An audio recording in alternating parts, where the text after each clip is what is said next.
The number that changed a town. Harwich was once a quiet coastal town. Everyday life followed the tides, the ferry schedules, ordinary rhythms of a seaside community. But beneath that calm, something new crept in. A phone number. That number belonged to a so-called county lines network, a supply route for crack cocaine and heroin. Locals began to whisper about it. Some saw unfamiliar faces, some saw quick exchanges in alleyways. Some saw a few young men arrive by train, stay a short while, then disappear again, always returning with drugs. The number moved hand to hand, quietly but inexorably. For some, it was a lifeline. For many more, it became a chain around the community. That number belonged to the Nuts line, and though the network operated far away, from London, its consequences reached right into Harwich. But few knew the real architect, a man not on the streets, not visible to the public eye, yet orchestrating everything. That man was Jordan James. The rise of a quiet leader. Jordan James was 33 when police identified him as the head of the line.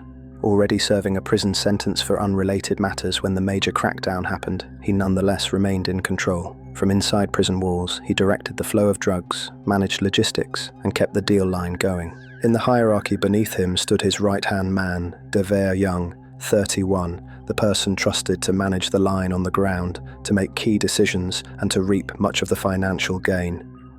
Then there were the lieutenants, the supply runners, Etienne de Cunha and Dennis da Silva Costa, both 32, who regularly travelled between London and Harwich, delivering fresh stocks of crack cocaine and heroin to the runners at the bottom. At the bottom of the chain, the runners, or phone holders.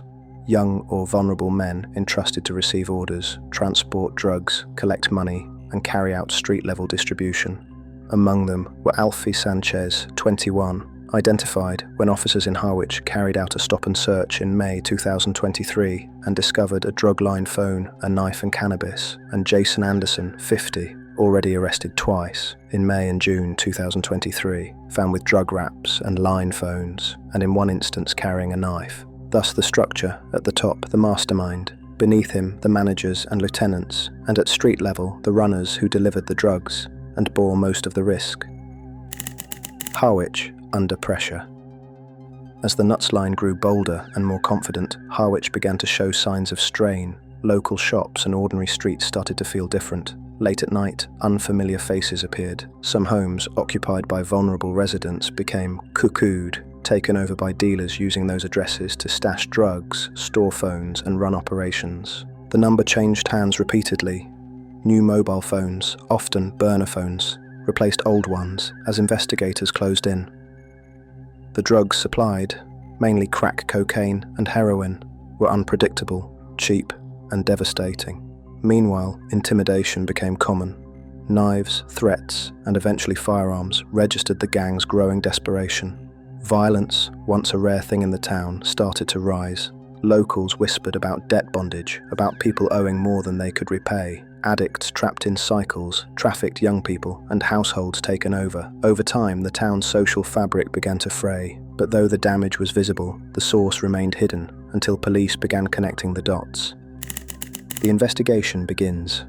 By late 2023 into early 2024, detectives from Operation Raptor, Specialist County Lines Unit of Essex Police, working with the Metropolitan Police Service, had begun to map the flow of narcotics into Harwich. They traced journeys, monitored phones, spoke to residents, and identified suspicious patterns.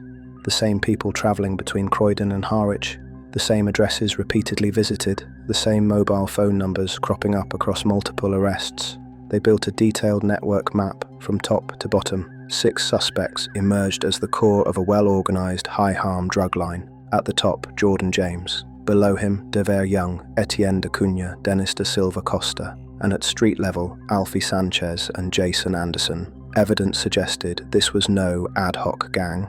This was a structured enterprise with clear roles, regular supply routes, and financial profit flowing upward. By February 2024, the police were ready. The breaking point, operation and arrests. The break in the case didn't come with a single dramatic moment. It came with the slow tightening of a net. Phone data, travel patterns, seized wraps, and intercepted communications all built pressure on the network. And then, in February 2024, Essex Police made their move. Simultaneous warrants were executed across Harwich, Clacton, Colchester, Stratford, and Croydon. The strategy was simple: hit the entire network at once, leaving no time for warning or escape. But not everyone accepted the inevitable. At one of the main addresses linked to the line, Devere Young, Jordan James's right-hand man and the on-street commander, panicked the moment officers forced entry. Realizing the scale of the operation against him, he ran. In the chaos, he grabbed bags of crack, cocaine and cannabis and headed straight for the bathroom. Detectives later described the scene: Young desperately trying to flush bags of crack, cocaine and cannabis down a toilet, shoving more down a sink, fighting to destroy evidence even as officers flooded into the property. It was frantic, it was messy, and it was futile. Police recovered enough drugs from the bathroom alone to prove active supply. But the panic didn't stop there. Outside, keys discarded by Young during the raid were recovered. Keys that led directly to a parked van. Inside that van, officers discovered something far more serious: viable handguns and 9mm ammunition linked to the line. With the drugs, the weapons, the phones, and the movements all tied together, the case shifted. This was no longer just a drugs line. It was an organized criminal enterprise, controlled from prison, armed with lethal weapons, and connected by a hierarchy that reached from Croydon into Essex. By the end of the operation, the gang's structure had collapsed, and the flushing of drugs, that desperate, frantic moment in a bathroom, became one of the most symbolic images of the case. A line that believed itself untouchable suddenly reduced to panic and defeat. The cast of accused. Public records identify the 6 core defendants in the Nuts Line network. Jordan James, 33, head of the line, already imprisoned for unrelated offences, but orchestrating this network from within, charged with supplying crack cocaine and heroin, sentenced to 9 years and 2 months. Devere Young, 31, the right-hand man, responsible for managing the line on the ground and reaping significant profit, convicted on all charges: supply, firearms, ammunition, drug line paraphernalia, and criminal property, sentenced to 15 years, 6 months. Etienne de Cunha, 32, lieutenant, responsible for transporting and delivering fresh supplies of crack cocaine and heroin from London to Harwich, convicted, conspiracy to supply. Sentencing deferred at time of report. Dennis da Silva Costa, 32, lieutenant, similar responsibilities, relaying supplies to runners, ensuring distribution chains remained supplied, sentenced to 8 years, 2 months. Alfie Sanchez, 21, identified as a line phone holder and runner. Arrested after a stop and search in Harwich revealed a phone, a knife and drugs, cannabis, in May 2023. Admitted to conspiracy to supply crack and heroin, possession with intent to supply cannabis, and possession of a bladed article. Sentenced to 3 years, 3 months. Jason Anderson, 50, runner, phone holder. Arrested twice, May and June 2023. Each time with line phones and drug wraps, once carrying a knife. Admitted to conspiracy to supply crack and heroin, possession with intent to supply, and possession of an offensive weapon, sentenced to 6 years, 9 months. Together, these men formed the backbone of the Nuts Line, from leadership to supply to street-level distribution. Convictions and sentences. When the sentences were handed down in June 2025 at court, Jordan James was sentenced to 9 years, 2 months. Devere Young received 15 years, 6 months, the heaviest sentence among the group. Dennis da Silva Costa was sentenced to 8 years, 2 months. Jason Anderson got 6 years, 9 months. Alfie Sanchez received 3 years, 3 months. Etienne de Cunha's sentencing was delayed at the time of the public report. He was identified as a co-conspirator and awaited formal sentencing. The result was described by police investigators as a county line gang dismantled and a supply line from London to Harwich cut in its entirety. It was not only a win against one of the most harmful drug lines in the area, but a demonstration of what happens when organised crime is tackled at every level, from the mastermind down to the runners. Why this case matters, a warning and a lesson. The Nuts Line case stands out not because of street-level violence alone, but because of its structure. Many county lines gangs are loosely organised, moments of chaos more than organised chains.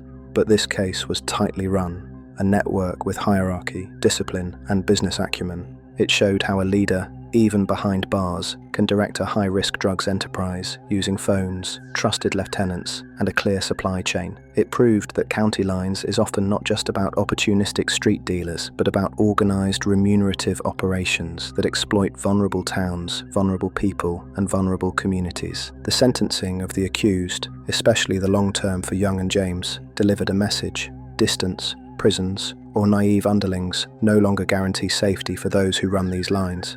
The law can, and will, reach you. At the same time, the case exposed how much is at stake for the towns receiving these supplies. Harwich was more than a location. It became a target, a place where addiction, coercion, debt, violence, and fear converged under the guise of a simple phone number. Reflection, aftermath, and longer-term impact.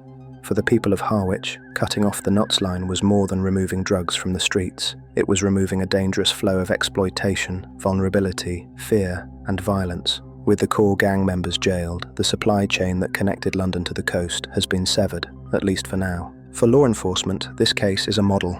How patient investigation, carefully built evidence, smart coordination across forces, city and county, and strategic planning can dismantle even well-entrenched, well-funded county lines operations. For the public and policymakers, it's a stark reminder. County lines is rarely a matter of random crime. It's organised business, using people as commodities and communities as markets. It thrives on vulnerability, on gaps in policing, on social neglect, and on the silence that accompanies fear, desperation, or addiction. If there is a lesson here, it is this: crack the line at every level, from the top down, to stop the harm before it reaches the streets. The numbers still out there. The nuts line may have been dismantled. The men sit behind bars, phones, drugs, weapons, seized. But the danger hasn't disappeared. For every line shut down, another can emerge, another number can start circulating, another group can attempt to rebuild. Which is why vigilance matters, which is why communities must remain informed, which is why support networks for vulnerable addicts, exploited youths, and frightened residents must be available. Because while prison sentences remove individuals, only awareness, prevention, community support, and social responsibility can truly cut the thread that gives county lines their power. For now, the nuts line is gone, but the threat remains, and so must the watch.